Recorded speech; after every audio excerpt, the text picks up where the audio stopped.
Hello and welcome to our 9th episode of Aging Well in Wadsworth. This is your life, where we share the stories of our members here right in the Suprema Cafe at the Suprema Senior Center. And today I'm excited to welcome our guest, Ann Kellish. Welcome, Ann. Thank you.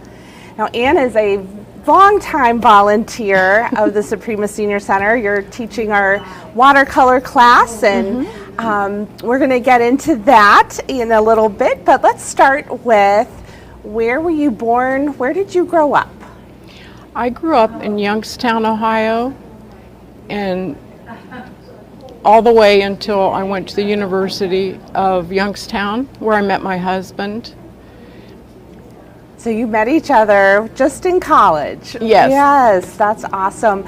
So I know you're an artist. So did you develop a love of art as a child, or was this later in life?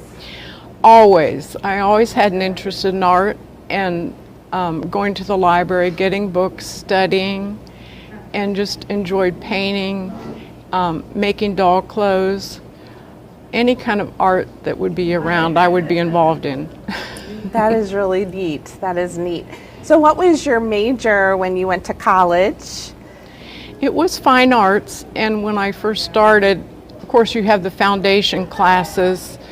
So I had a few art history classes and life drawing before I quit the university. Okay. So you met your future husband. So tell us a little bit about him. His name is Tad, and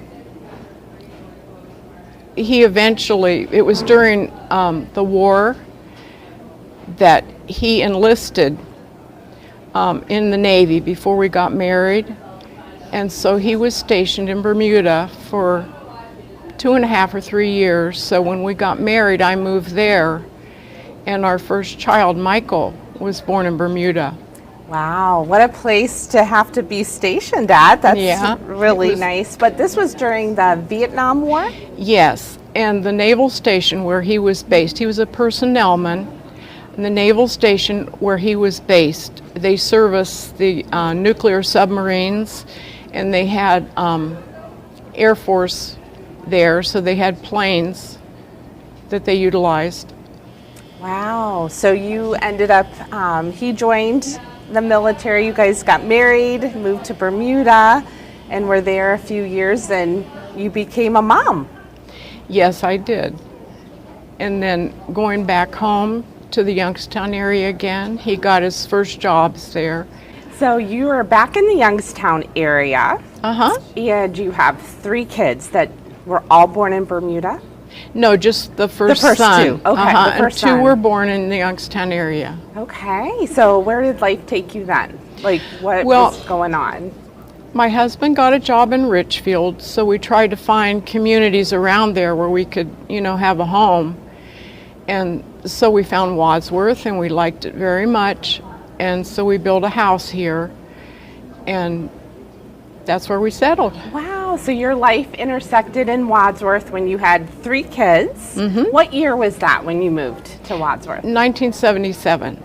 Wow, so how old were the kids then? Do you know, were they more elementary age, or? Yeah, we had 2 of them were in elementary school, and Jonathan was 2.5 when we moved here with the chicken pox, but we made it through. Oh, no.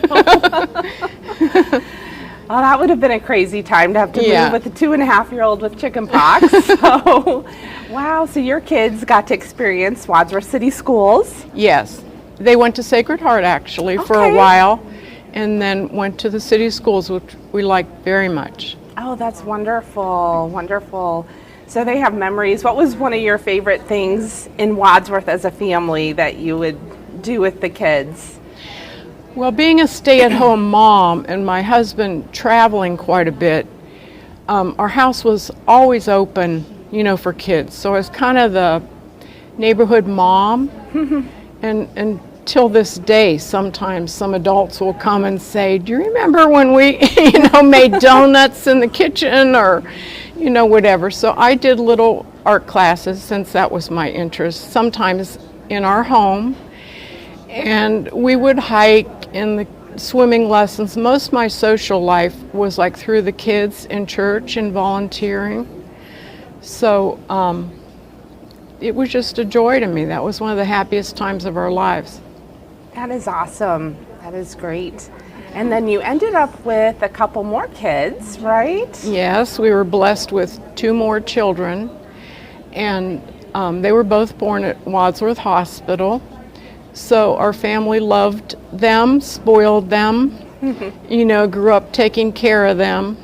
So it just really enriched our lives. That is wonderful. And I think you mentioned, we were talking earlier, there's how many year age gap between your oldest and youngest? 17 years. So our oldest was 17 years old when Emily was born. That is really neat. So you had automatic helpers in the house? Yes, yes, I did. They were very helpful, and they enjoyed it too. They really enjoyed the 2 little ones. And we just incorporated them into, the other things that we did. So when I volunteered at the school, there was one occasion when Mike took Nathan, when he was 2.5 years old, to school for a project. And, whatever we did, the little ones did with us. And then as our kids, the first 3 kids got older, then I had more time with the 2 little ones at home. And we made our own fun. We still had friends over and swimming lessons and, whatever we could do. But art was always a part of that. And the kids grew up doing, all kinds of craft projects and art projects with me. That's wonderful. That's wonderful. So the kids grew up, and then you went back to school, I believe, right? Yes, my oldest daughter, Amy, is a graphic designer, and she convinced me, now that, 3 kids were pretty well grown, that I should go back to school and start taking classes again to finish my degree. So I was really, really nervous and scared. She practically had me by my hand, dragging me down there. But once I got started in the classes, I loved it. And I got to do some of the more practical classes in art, even though I was going for a fine arts degree. So it was interesting being an older adult at school, but very, very enjoyable. That is awesome. So where did life take you after that? Well, when my oldest son was in 8th grade, as an enrichment project, I took his class down to Altar Care to set up bingo for the residents there. And we did that for, I think, about 6 weeks. And I got this idea. It was always in the back of my mind after that to teach older adults, because I had the desire. They enjoyed bingo so much, and I felt like these people have all these life experiences, and to be able to express that through art was just a thrilling idea for me. So I wasn't able to, follow through on that. But after I graduated, I joined Medina County Art League. And I used to substitute for a lady, Rose, and I enjoyed that very much. And I thought, oh my gosh, to think that I actually, got to do what I always wanted to do. So as she got older and couldn't do the class anymore, I took the class over down at the senior center. Yes, back when we were the Center for Older Adults downtown. Yes. I couldn't remember the name, so I was a little bit nervous, but the students were very kind to me, and I enjoyed teaching watercolor down there, so it's been a wonderful experience. That's awesome. I remember that. I think I had when you were coming in, I had just started at the senior center. So we're going back probably about 15 years ago that you started teaching our watercolor class. And when we made the transition in January 2013 from downtown to our Suprema Senior Center current location, you were all in to take the class. back with us, moved it with Yes. us. And over the years, your class has become so popular. We have it on the calendar, and it stays full just from that. We have a waiting list. We had to take it out of the newsletter because the waiting list was so long, because you're such a fabulous teacher. So Thank you. I want to thank you for your dedication all these years, and you're getting ready to retire. Yes. Yes, I am, and this has been, a thrill for me just to be able to teach the class, and I think it's so good. What makes me feel really good about the class is to see them blossom, especially if they come into the class, saying that they don't know how to paint. And I think, oh, that's good, So I get them started, and once they relax, and they enjoy it socially too. They've made friends in the class, so it's very open in there, so they can chat, after we do our lesson, and so it's really worked out really well. That's wonderful. I know you have inspired your students, and some of your students have been with you many, many years. Yes. I know one of them, Marsh, stopped by my office just a couple weeks ago, and he said, I just have to let you know how much watercolor class means to him, what meant to him. He actually has flourished under your direction, and he recently entered some pieces into an art show, and people bought it, and he's was thrilled that he's become an artist from your influence. And so thank you so much for all of that. I know I want to congratulate you because the Wadsworth Older Adults Foundation is inducting you into the Senior Advocate Hall of Fame. That's coming awesome. up in April 23rd, and I just am so thrilled that you were selected, and I think it's just an award and recognition that you very much deserve. I know during the COVID years, the pandemic, we were shut down for over a year and a half, and I know you had a passion because obviously you couldn't teach your class in person, but you wanted to keep that class together. So I remember we had that conversation, and you had this idea that you would come up with lessons to mail to them. And you did that faithfully every month for a year and a half, but until we could finally meet again and you could hold a class in person. And I know that meant so much, and the class was able to continue. And that was how did you come up with that idea? Well, I was kind of worried about the class because I know a lot of them really use that as a day to get out and be together. And I just felt like I didn't want that big gap in teaching them either. So I thought it would be really fun if they could get, a lesson in the mail and try to keep their minds busy during that time. That's the main reason that I did it. And I think just, being involved in the center and being comfortable here and everything, and you help with the postage too. Yes, So- the Wadsworth Older Adults Foundation picked up the postage, but you had all of those copies made, and you had the envelopes, and they were pretty thick envelopes that were being mailed out every single month, and that was just a very, very neat way to keep people together during such an isolated time. But you're back with the class, of course, and they meet twice a month, and it's really been a joy. I get to see the class through the window every single week that you have it, and it's always full, and there's always smiles on people's faces. Thank you. Which is wonderful. Is there anything else you're involved with the community, or is this the biggest thing is volunteering here at the Suprema Senior Center? Well, I do. I'm involved with prayer shawl ministry, and we crochet shawls for people for comfort. We pray for them and make shawls for them, and we make shawls also for the babies that are baptized at church, so they have something special to start out with. And I find that also very rewarding. I usually crochet most evenings to get, to keep up with it. That's wonderful. And another form of art, right? Yes. And here you were a Yes. little girl making doll clothes, and you're making That's exactly things right. It's like full circle. Yes, that is full circle. What advice would you give to someone for aging well? You know, just personally, I like to force myself to get outside a little bit every day. We're lucky we have a dog that needs to go out. But even all year long during the bad weather, I bundle up, and if I can get outside for, a few minutes and get some fresh air, that really helps.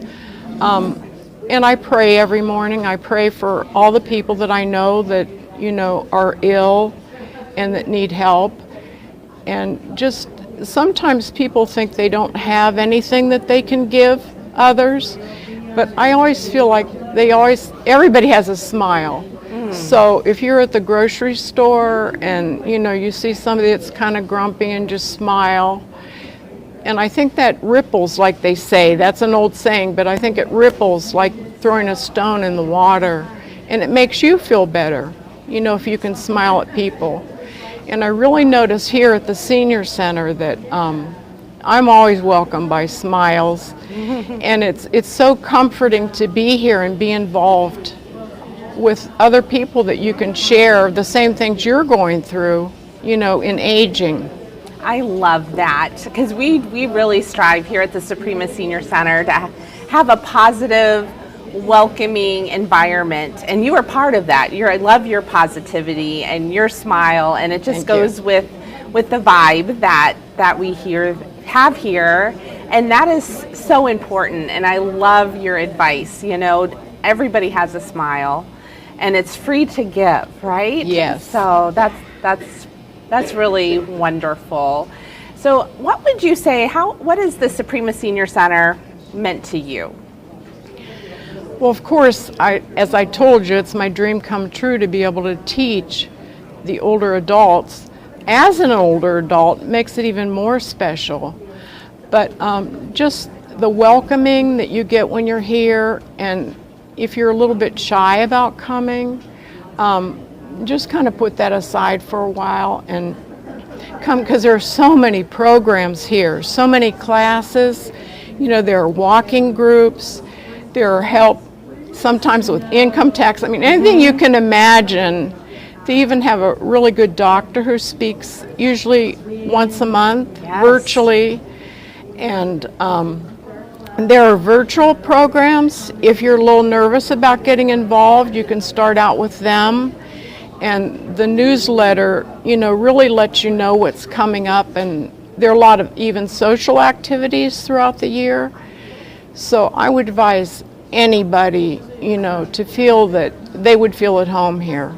That's really good to hear you say that. And I'm glad you brought up the virtual programming, because that was as a senior center, a pandemic positive, we like to say, because it made us, we quickly turned many programs into Zoom, and we became a senior center without walls, whether we were doing programs through the mail like you did, or teaching seniors to use Zoom, putting programs out there so people can enjoy them from home. And that's something we've continued, because there are many of our members that are homebound, and they're able to enjoy a program like that, like Dr. Patel, Table Talk with Dr. Patel. We have every single month, and that is offered. She comes in person on her lunch break and talks about a medical topic, but we also have people every month that join from Zoom. And it's not just homebound seniors now. We have a lot of members, they're really busy. So they'll join us from the car in between, not driving, they'll pull over, but they'll join us from a parking lot in between appointments. Or maybe they're on vacation. You can join us from anywhere, which is really a cool way that we are a senior center without walls. Although the majority of our programming is here, and we invite everybody to come here to, whether you're shy or for whatever reason you might have, reservations, just come in that first time. And I love that you encourage that. Well, you even have help with the technical things. You have different classes with that too, so don't let that be an excuse. Absolutely. We have all sorts of technology help in classes here. It's really neat that we're on this unique campus with, of course, WCTV is a partner with us. We're being recorded right now for WCTV, but we're here with the YMCA, and the high school is connected, and they have a class, the business entrepreneurial class, that comes over during the school year a couple times a month, and those students will work with you one-on-one. And who better to be an expert than somebody in a high school student in a business class that technology is their first language. So that has been such a great partnership. And SUMA's on campus as well, and they provide a health chat on a regular basis, a couple times, just about every other month, a couple times a quarter. So there's all that education, but like you said, we have a lot of social programs, all sorts of things. And then the Suprema Cafe is open to the public every day, Monday through Friday. So that's something, just stop in and grab some coffee or breakfast or lunch. And you don't have to be a member. That's right. That's right. You don't have to be a member to get some good food. Absolutely. It's open to the public for any age, which we love to point out. Now, members do get a little perk because with their member card, they, with any purchase, a member of the senior center can get unlimited hot coffee or hot tea with any purchase in the cafe. And our membership is free for anybody 55 or better, which is really nice. So, and we welcome anybody. People come on their 55th birthday to join because it's a privilege to turn 55 in Medina County. And, is there anything else you want to share before we bring the program to a close? I think just gratitude. That's one other thing growing older that I think really, really helps, because even on our worst days, you can think of something to be thankful for. And I think that carries through with how you deal with other people. I love that. I love that. Gratitude, that's such an important word. And you don't know this, but we have a Caregivers Day Out planned for our caregivers, and it's themed about all about gratitude. And so that is a really special word here this coming spring that we're going to be using to encourage our caregivers who are caring for spouses or other family members. So that's so full circle that you mentioned that. And thank you so much, Anne, for you're joining so us. welcome. Thank you. I was really looking forward to getting to talk with you today. So thanks for joining us. And if you're listening today and are interested in sharing your story, please reach out to me, Lori Wilkinson, and I would love to have a little fireside chat with you as well. Thank you for watching.